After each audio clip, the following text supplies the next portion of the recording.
Welcome in. Steven Simcox alongside. And it is, sometimes it's fortuitous when news breaks who you're going to have on the show anyway. Mm-hmm. Yesterday we had John McClain on, and he had big opinions about Jim Schlossnagle. And Steven, as a TCU alum and baseball superfan, I would say that you are uniquely positioned to talk about Jim Schlossnagle and his departure from the Aggies and how strange. I'm going to say the word strange. That's a good word for it. Yeah. I don't think him going to Texas is a betrayal in the sense of, like, personally, like, your best friend works there. You have this history. Like, if that's where you've kind of always wanted to be, like, yes, the rivalry thing makes it different. Like, had he gone to USC, people have been like, well, that kind of sucks. But, yeah, that's weird, but okay, do your thing. But, like, going to Texas. But then there's this perception, and mostly actually not mostly, 100% among the Texas fans, that this is the company line of Chris Del Conte, by his own words, drove to Snook yesterday because he knew he couldn't set foot in College Station. Drove to Snook, waited for Schloss to get home, picked him up and drove him to Austin, and that's when they finalized the deal. That, my friends, is grade A bullshit. There is no way. And I've had it told to me by people I trust, although I can't confirm anything publicly. A lot of these are off the record talks. So I'm not going to pretend like I know for sure. But people I would trust that know these things have told me that is not true at all. This has been a very open secret that Texas would pursue Jim Schlossnagle after this year. Well, and I mean, Kendall Rogers, who is kind of the authority on college baseball reporting, he went as far yesterday to say on Twitter, he was like, look, I can't really confirm this, I guess, but word is this was going down late in the regular season, like after their series against Georgia, this was done. And it reminded me of this anecdote because when Slosh left TCU in the middle of the year, Rob Childress decides he's going to retire from Texas A&M. That job, everybody knew it was open. It was kind of an open secret that he was their top target. Yeah. And the TCU team sort of played like that down the stretch. Like they played like a group that was distracted. Like they knew their coach was probably moving on. They ended up getting bounced in the regional that they were hosting. And within like 48 hours, Jim's the coach at A&M. They promote Kirk Sarloos to be the coach at TCU. The way all that went down, you could just tell they knew for a while what was going on. But then I remember the next year, A&M made the NCAA tournament. They were a host, and they hosted TCU in the College Station Regional. Those two teams played in the regional final. A&M won. And after the game, a bunch of the TCU guys, like nobody really hit the portal. So that team was pretty much the same team he had coached the year before. And he gave a lot of those guys hugs and like talked to them privately after the ball game. And in the media conference afterwards, if I remember right, he brought this up unsolicited. Like he wasn't even asked about it. He just said, you know what? I didn't handle that situation well. Like I didn't meet with the team when I left. I just didn't do it the right way. And I thought at the time, I was like, that sounds pretty sincere. It feels like, okay, this is a guy who learned from a mistake and owned up to it. I guess I was 100% wrong, Paul, because he basically did the same thing. And I mean, we've come to the point now where I know people that follow this closely, we don't believe these college coaches. If you're asked about a job opening, you're probably lying in some respect. But to get angry at the TexAgs reporter who was asking him about the speculation about the Texas job and to be like, that's a really selfish thing to ask. Like you could have said, you know what? I don't really want to address that right now. We just got done with our season playing the national championship. But you're the one, like you're the reason why it's in the news. Yeah. Because you're actually doing it. And if these unsubstantiated reports are true about, they were like that staff was basically trying to throw everybody off the scent they had scheduled a recruiting weekend for portal targets for Texas. Like they were actively like, hey, yeah, we're going to be here. Like come to Texas A&M. But then on the side, they were like recruiting guys to Texas. Like that's so slimy. Even in today's college sports world, that's just another level of. And look, nobody should this drama. Like I read D1 Baseball today had a great article about this is actually really good for college baseball as a whole. Sure, because it's like sparked some interest in a sport that's gone unnoticed for far too long. Yeah, and it's going to bring me to a topic that we have later in the show about something that ESPN has discovered that they're doing with the WNBA, and like it's like they finally figured it out. Like, oh, if we want to make money on this thing, we're spending that we've got the rights to, like maybe we should talk about it more. Like, and if you talk about it more, then the people who like it are going to be there. And then people who, were apoplectic about it, we're like, oh, this might be kind of interesting. Sure. And look, they've taken the opportunity, but like, they're not doing it with everything else. Like, they kind of pick and choose. Like, the NFL is always going to dominate. Like, they love the NBA, like, every single year, in spite of the fact that there are years where the NBA doesn't deserve it. Like, the NBA is a lot more, like, fluid as a good year than the NFL generally is. College football, they figured it out, but they've decided we're only going to talk about, like, one part of college football the most. Like, there's all these things that we could do and all these great stories. The NHL's coming off a great Stanley Cup that they really didn't discuss, even though they had the rights to it. I mean, but like, if Brandon Ayuk tweets, they're like, oh, whoa, get Greeny out of the cage. Put him in a round table. We got to have a discussion. Yeah, he said a 37-word tweet and an Instagram. He deleted the team from Instagram. That's what we're going to talk about all day. He unfollowed Deebo Samuel. Like that's like, oh my God, like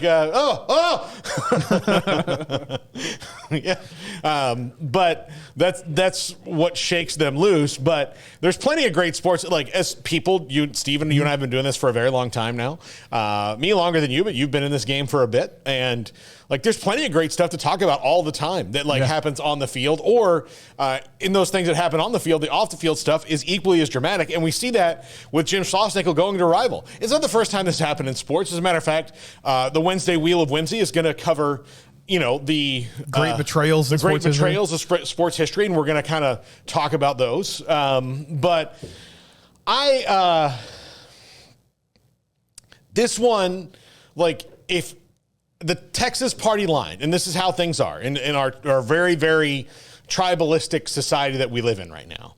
The Texas tribe believes, and it's fine. Look, you taking Jim Schlossnagle from A&M, fine. That's like, you know what? That's business. That's business. But to pretend like this was just done, like two buddies getting together being like, look, we've got this opportunity. I just fired my coach 24 hours ago. I know we haven't talked about this at all, but would you want to come to Texas? Like, I know that you should be distraught that you just lost the College World Series by a run, and like, had you gotten another base runner, you're probably going to win that game because Nuke LaLoosh, that was on the mound for Tennessee, was either throwing devastating cutters or at the backstop. Yeah. Like, he was gearing up. It was either whoosh or oh dear. Please reinforce the netting. We don't want any spectators to be hurt. So I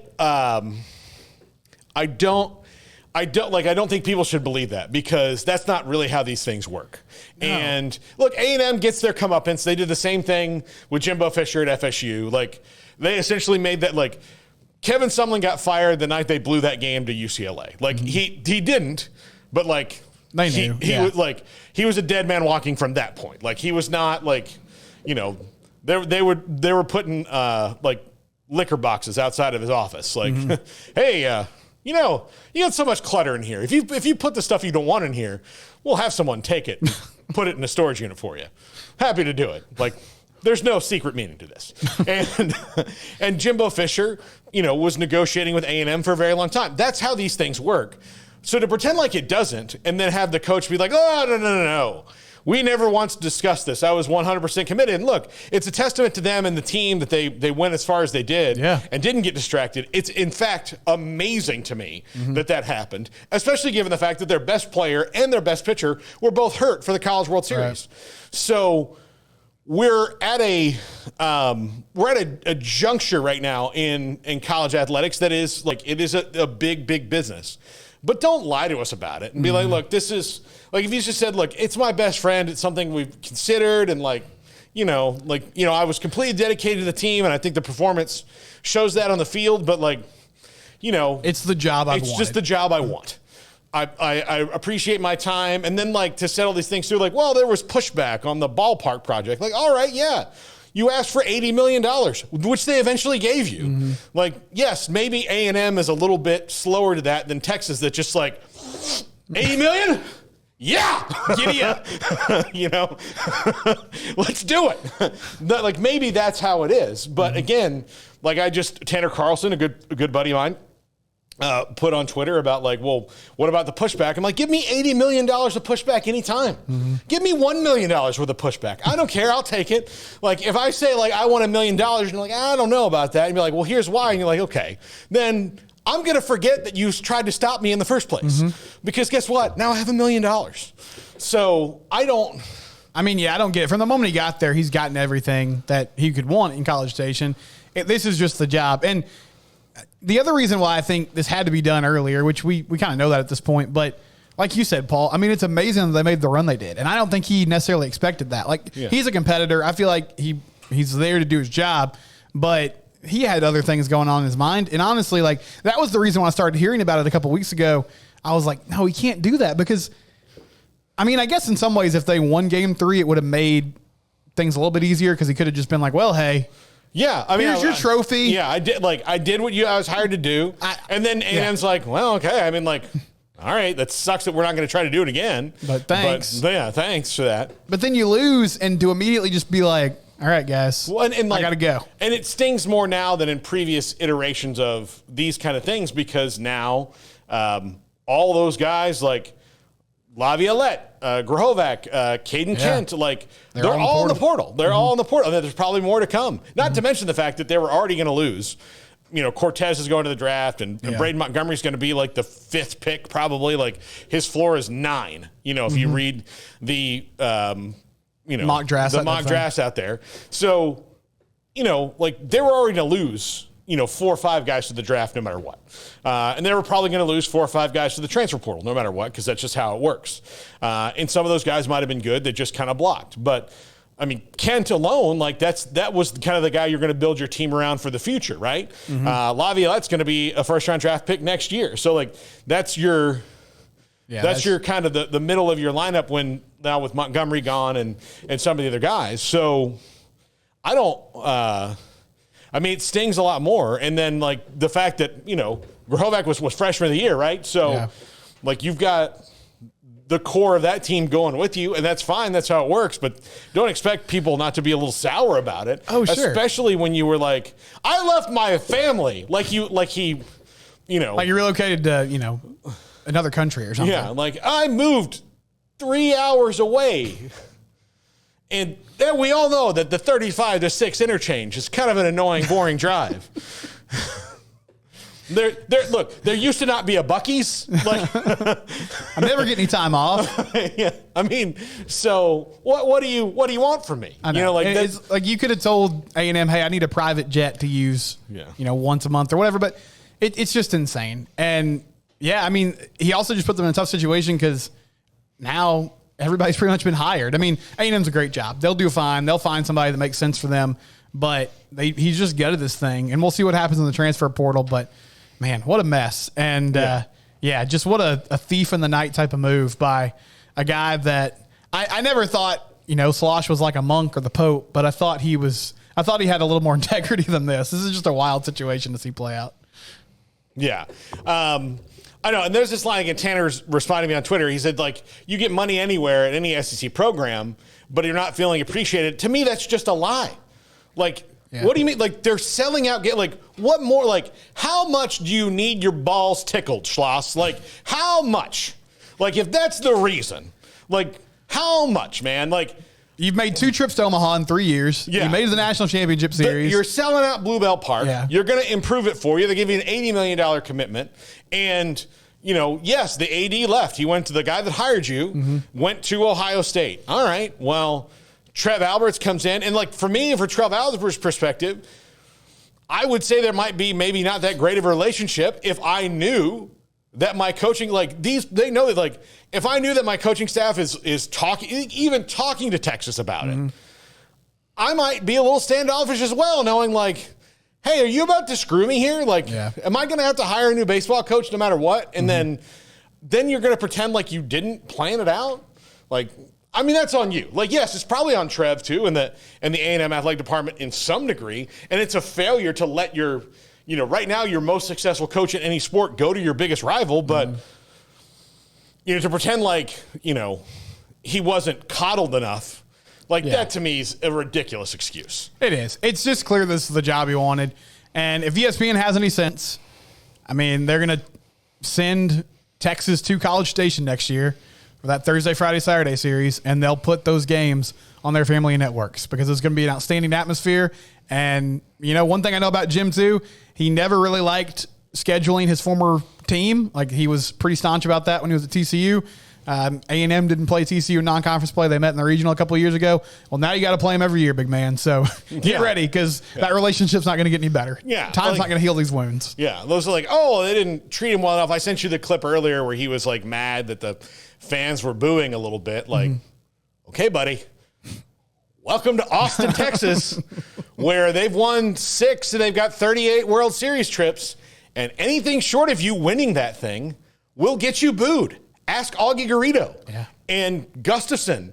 They got booed there. Like, it's not unique. Like, oh, I thought there was supposed to be, like, I seen that was clips from last year, 2 years ago. And I'm like, all right, man, like, if that's your standard, that, like, you don't want the fans to boo your own players, like, welcome to the most entitled fan base in the history of entitled fan bases. Like, the Yankees are even like, we're not even that entitled. Like, come on. And, like, that's their deal. Like, they are well, we're the best. We've got everything you ever need here. We're we've got this money, we've got this, we've got that, Great. Honestly, like, if your thing is to keep whipping it out, then keep whipping it out. Like, we understand that. But if you're walking in there thinking like, oh, well, nobody's going to boo me here. Oh, dude. Dude. Ask David Pierce, a man that they talk about like he was Jim Tom Sula. He went to Omaha 3 times. Yeah. He made it to the College World Series 3 times. And they talk about that dude like he is the worst coach ever. Yeah. So it's not going to get better for you. Like, you might win there. You almost won at A&M. Honestly, if Braden Montgomery's there, they probably do. Like, they held Tennessee as in check as anybody held Tennessee all year long. All year long. And don't get me started on the fact that Tennessee should have been playing out of the loser's bracket anyway, because I'll go for hours. Yeah. And hours and hours and hours. How is everything else reviewable for Tony Vitello? Like, this guy might have got hit by a pitch and it's like 6 inches away from him, but you can't review a check swing? Check swing? Nope. That's just human element, baby. But like, he can be like, oh no, I think Simo got hit. And I'm like, thanks for wasting our time, Tony. Like, no. Golly, I know, Paul. I know. I'm like, I think I texted you this. My relationship with the College World Series is unhealthy. It's abusive, not on my part. I'm the one getting slapped here. Yeah, you love the College World Series. I love it. You want to embrace it. I'm Tina and they're Ike. Like, they're just going at it. Yeah. And I keep coming back singing Rolling on a River, like, every time. So I like, that's where it is. And, but like, I'm glad, like, here's the thing. As much as I'm ranting about Schloss, I genuinely am glad that we're talking about college baseball now. It's an amazing story. Yeah. Like, I can't really think, I mean, we've seen all sorts of coaching departures. We've seen guys that have won titles, which Jim didn't do that at A&M, but we've seen just about all the different types of ways to leave. But this is a new one, just kind of bolting right after your team almost won a national title to their rival school that you're going to play every year. It's great content. And Greg Sankey has to be high-fiving everybody in the office today because that's going to be an amazing baseball series when those two teams link up later in the year. Yeah. Randy Etheridge on there, and he's clearly is a Longhorn fan, said, yeah, no coach ever lied about leaving a school, dumbasses. No. We're not like, they all lie about it. Oh, yeah, they all lie about it. They all lie about it. It's the way in which they lie. Sure. And the way that he did it, which is, look, saying you're not interested in all that, that's how it goes. You've got it, like, you have to keep the wolves at bay. But pretending like this, like, here's the lies. The lies are pretending like it just popped up, after he walked out of the press conference and, sat in his hotel room. And then him and all these people are leaving now. Like, yeah, Randy, I literally said in the segment, like, all coaches lie about this. I know it's hard to type and listen at the same time, but yes, everybody lies about these things. We shouldn't believe these coaches. It was the idea that Slosh was angry that the question was asked. Yeah. When he was the reason it was coming up. Yeah. Like, he was leaving. That's why everybody knew he was leaving. He was almost public about it in the coaching circles. So that was the reason it had to be asked, because of him. And then he's like, you can't ask that right now. And then less than 24 hours later, he left. He did the exact thing. You know, like, how dare you ask me? And that was the thing. It was like, no. And made a real pompous speech about leaving his family and all the sacrifices. The reason we're even asking you this is 4 months now, this has been rumored. Months. And there's no way that, like, you just kind of confirmed everything we've known all this time. And yes, he did apologize to the reporter and all that, but, like, you know, he said he didn't mislead anybody. Well, I mean, for 24 hours he did. I mean, you know, like. Well, and I mean, there's no good thing you can say. There's no good way to break up with somebody. But today, in his press conference at Texas, an introductory press conference, he said, well, I wish I could have met with the team, but there was just no time. There was time, Jim. You could have made time. Call a meeting or talk to them on the team bus. Like, whatever you think is appropriate, but you just avoided a hard conversation. Yeah. So, you know, he decided in his mind, and this is fine. He's free to do this. He said, he calculated it and said, I want this job. I know what's going to come with it. I know people are going to hate me for it. I think it's worth it to get this job and be in this situation. And now we'll find out if he's right. Yeah. But, like, some of the things he's got in his head about how it's going to go, it's not going to go that way. Like, they're going to be very successful. They're going to be great. He's one of the best coaches now. He hasn't ever gotten to the finish line. Like, no, you know, he's come up short. I mean, that's the college baseball job. Yeah. I mean, that's it. It's maybe LSU, you know, Florida State's had great teams. But if you're talking about pageantry history, like, that's the gig. More trips than anybody. Yes. 6 titles. Yes. That's the job. That's the Alabama of college baseball. Yeah. Like, it's the Alabama. There's no doubt about that. Now, I will stand by it, but, like, right now as it stands, like, which, you know, I think is a big deal because I think we do too much. Like, well, in 1981 they did. Like, yes, I know they had Roger Clemens. Like, great. Yeah. Like, he's long retired. Like, he's not pitching anymore. I know that that's how it works. And this happens too much in football. It happens too much in everything. But, like, oh, this is a great tradition here. Yeah. But, like, in 2024 right now, baseball-wise, it's a lateral move. Yes. Money-wise, it's not about money. Yeah. It's about being there. So, like, he's not leaving UNLV. No, he's like, which he already did that. He already did that, yeah. He already did that. So, like, he's not leaving UNLV to get into a bigger conference with more resources and all that. He's making a lateral move. Now, the move is made better by the fact of all the history that we talked about. Yeah. But that in no way determines how he's going to do there. The only thing that's going to determine how he's going to do there is how he does now. Yeah. And, you know, the other thing about it, though, at least if you're a Texas fan, you know, and the minute that Chris Del Conte took that job a few years ago, you had to think, like, well, eventually he's going to hire Jim Schlossnagle, or he's going to try to, because they are so close, is that as long as Chris Del Conte's there, which is probably going to be until he decides to not be, that Jim Schlossnagle will be there, because it's not like he's going to go somewhere else. No. Like, now he's at the place where he wants to be, so they don't have to worry about it. But, you know, again, like, all of it, like, just be straight about it. Like, look, he's my best friend. Like, what would you guys do if your best friend was somewhere and he's like, hey, do you want to come work together again and, you know, be at this big, cool place? And you're like, yeah, you know, I'm at this big, cool place too. And it's like, yeah, but this could be bigger and cooler because I'm here, you know.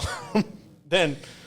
And CDC, I mean, he gets his guy. Like, he's turned that thing around. He's healed a lot of the ills that have plagued Texas in their athletic department for a long time. And he went and got Steve Sarkisian. Now he's got Jim Schlossnagle. Like, it was a great hire. And it's a great deal for Texas. They're going to be fantastic. It just sucks for A&M, which I'm sure makes it better for UT. Yeah. So I think that there's, like, it's just such a weird discussion around it where, like, you don't have to defend, like, yeah, we got our guy. Like, you're Texas, like, yeah, you got your guy. Congratulations. But don't pretend like, oh, no. Yeah. But that's the Texas move. Like, none of this is our fault. You can laugh about it and just embrace that you made a sleazy move. That's fine. Yeah. Be the villain here. Yeah. Embrace who you were. Embrace who you are. And, you know, to me, like, Texas pretends like they had, like, the first time around the Big 12 almost collapsed. They pretend like they have no role in that. Like, no. It was about you. Like, you were like, oh, well, Nebraska and Colorado and A&M and Mizzou, they don't want to be here with us. That's on them. Like, well, I mean, who farted in the elevator here? Not them. You did. Like, they all ran off of it. And then you were like, how dare you? You guys, the rest of you guys are cool. You sat here in our stink. Like, no. And then eventually, like, you know, because the others didn't have that, they didn't have the ability to do that. So they were stronger together, but like Texas was able to successfully sell the lie that they had nothing to do with this. And that's, again, they're selling a lie right now that this happened yesterday. It's the thing that I think the football team did really well was the Texas football team embraced like, okay, we're going to get everybody's best shot. Everybody dislikes us. It's us against them. Let's be about it, right? Yeah. It's like when LeBron went to Miami, that Miami team that first year, they spent an entire year trying to be like, no, you guys need to understand our perspective and we're not bad people. It's like, no, just be the bad guys. Yeah. Like just embrace it and use it as motivation. Yeah. Nobody's going to understand you. They're not going to like you. Now, eventually kind of turn that around, but people aren't going to like you. Just embrace being the evil villains and take on that persona. Yeah. You had you bought television time. You had a party. You had a party. Going somewhere else. And you brought in a shill to ask you the question. And he did. And he was like, all right. He was like, I'm going to take my talents to South Beach. Mm-hmm. Like, no one else does that, LeBron. No. Like, everyone else did. Like, so again, and when they embraced it, they were elite. Won some titles. They won some, exactly. They started winning rings when LeBron matured and was like, all right, well, I can't change anybody's mind about me. Mm-hmm. So I'm just going to go be me. Yeah. You know, like that comes with age. But like, that's the thing I think about this that is very peculiar to me. It is. Like, again, Texas is like, whoa. A&M didn't treat him well. And I mean, he had to share a bathroom with the softball coach. I mean, there's all these things like we're not that here. You know, we're treating them like it's their fault. Like, no, you did this. It's fine. It's how business works. But to pretend like, oh, no, this is on you. Like, you made me cheat on you. Like, no. And I will say, I say this in a somewhat complimentary way. I think Jim Schlossnagle has either a big enough ego or enough lack of self-awareness that he's like, this is what I'm doing. Mm-hmm. I understand people aren't going to like it. Mm-hmm. This is what I'm doing. Yeah. And he's okay with it. Yeah. And you know what? I mean, that's his decision, which is fine. Yes. Kim, yes, I am ripping the hypocrisy of Texas. That's their thing. You know, it is their thing. They operate like a political party when like they're asked like, well, you didn't want to confirm this person like a year ago. Like, what's changed now? Like, well, things. And they're like, but the logic was this is too fast, right? And you're like, yeah. I mean, it was too fast for that guy. I mean, this guy. Different story. Like, I mean, we all know this guy was unqualified and this guy's super qualified. So why are we slowing this down because he's so much better? And you're like, yeah, but like you said, it was too fast. Like, there's like a process. You guys are going to skip that now? That's how Texas kind of approaches things. Like, oh, no. This is not us. Because they don't lose coaches that they want to keep. That's right. You know, like even Chris Beard, like, you know, if they wanted to keep him, believe me, they would have spun it. Bottom line, if they thought it was willing to be put up with, they would have spun it. They'd have been like, well, look, it was her fault. Like, that's what they would have said. They would have come up with some excuse. But they didn't. And that, like, I very much complimented them on, like, sticking by their guns there and being like, look, we're also the ones who, like, you know, dogging everybody when they break, when they have some kind of moral, fallacy. Yeah, exactly there. And so we kind of have to stick to our guns here. So, yeah, but there's absolutely, like, it is to pretend like Texas just happened into this. like Chris woke up yesterday and had a text and was like, oh, he's open to this. Yeah. Amazing. Yeah. Wow. He was so standoffish for the last 3 months. Now, all of a sudden, the day after, he's just, That should have been the move. Jim, in that press conference, when they asked him about it, should have been like, wait, David Pierce got fired? like he just found out about it. I've been so focused on this team. Like, I care about this team right You're telling me I'm in Omaha, Nebraska for the College World Series. I can't worry about what's going on in other places. I got to worry about what's going on right here. I've had my phone on Do Not Disturb for 3 straight days. Yeah. Why would I think? I got Tony Vitello over there. Like, what opening are you talking about? I've got to get out of a lineup that's got 6 20-homer guys. Like, I can't worry about what's going on in Austin. You talking about the Longwood baseball opening? I heard an LSU staffer is in the running for that. I don't think I'm in the running for that. Yeah. Or like, be like, what? TJ Bruce took the Long Beach State job. Will you text me that link? You have it like out? Like text it to me. Yeah, that's what it would have been.